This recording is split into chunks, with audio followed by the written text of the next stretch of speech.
In this video, I'm going to show you 10 tips to increase your deep sleep, your focus, all from your bedroom environment, and the exact things that you need to look out for and need to implement so you can start sleeping better and getting more energy tomorrow, starting today. Let's dive into it. Okay, here are the top 10 things to look for in your bedroom environment so you can get deeper REM sleep and deeper deep sleep. So as a result, you can wake up feeling more refreshed, more recharged, and not having to rely on caffeine to get through the day. So let's go through it. The first one we want to look at is your mattress. If your mattress is over 10 years old, it's probably time to get a new one. Every month, we obviously want to switch our mattress around so we keep it balanced, but there's a couple of things that we want to consider. One is the material of our mattress. If the material of our mattress has a lot of synthetic material on it, it's not organic or it's not natural, this can actually inhibit our sleep quality quite a bit, and there's been a lot of scientific studies around this. So there is one brand that I like called Essentia mattresses.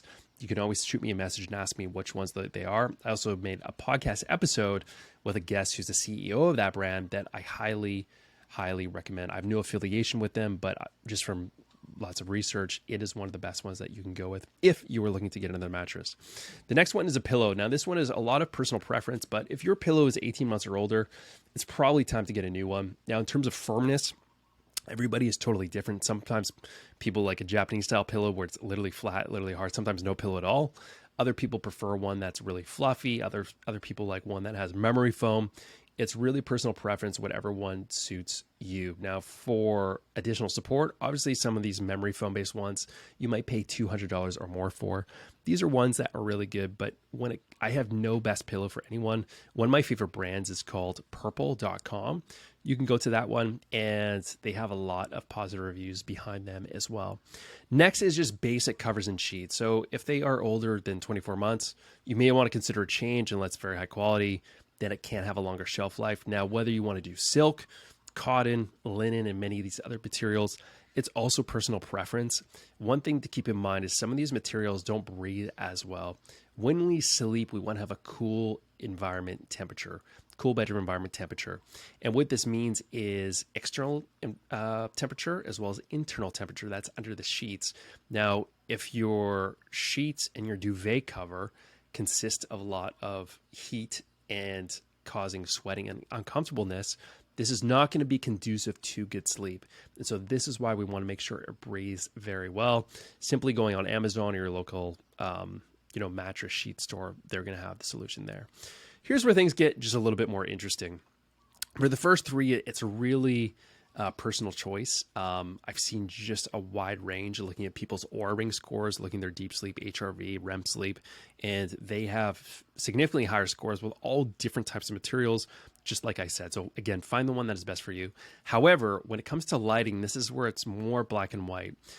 The first thing is with lighting, 2 hours before we go to sleep, we want to ensure that we turn pretty much everything off. 1 hour minimum, and again, I'm speaking idealistically here. It might not be realistic, but if you want the best sleep, blue light coming into our eyes before bedtime is going to directly suppress our melatonin levels. Melatonin is our master sleep hormone, and when we do not have sufficient melatonin, we'll find ourselves waking up in the middle of the night, especially around 3-4 a.m. if we're going to bed about the average 10 p.m. for most people on a work night. And when we wake up, as a result, we're just not going to be as mentally clear. As a result, we're going to go to caffeine to give us that energy to last us throughout the day.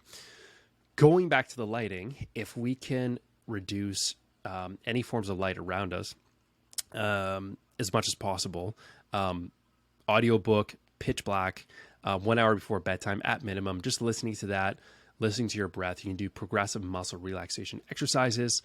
But if you do have to have lights on in your immediate environment, having specific light bulbs that do not emit any blue light is one of the best things that you can do, because you're still getting that light, but you're not getting the blue light that's being emitted from those light bulbs.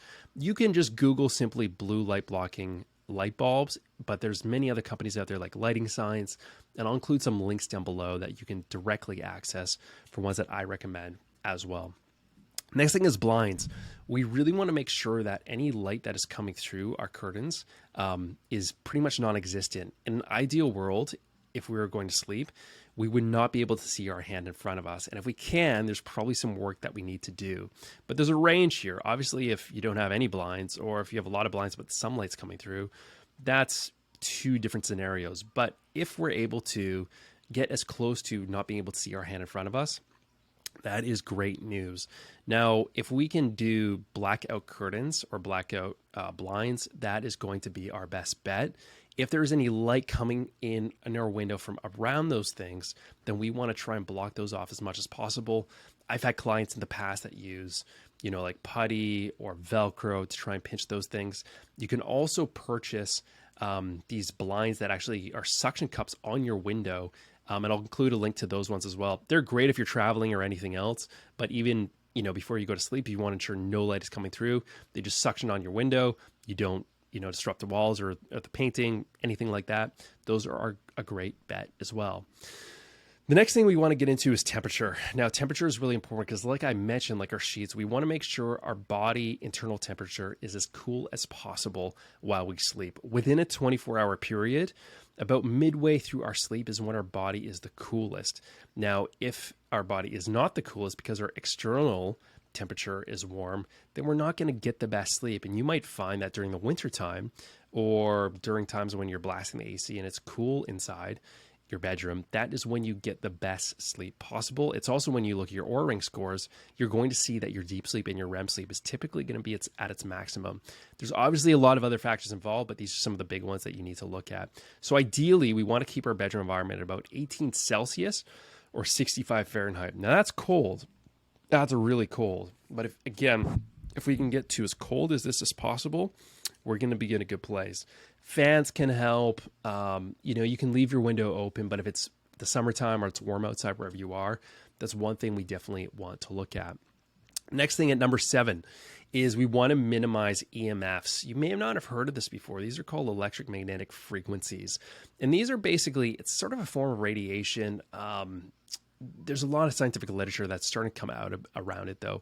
Essentially, what it does, though, is any electronics that are around us, we want to minimize those or turn those off as much as possible in our bedroom. So a couple ideas here. One, before we go to bed, we want to put our phone in airplane mode.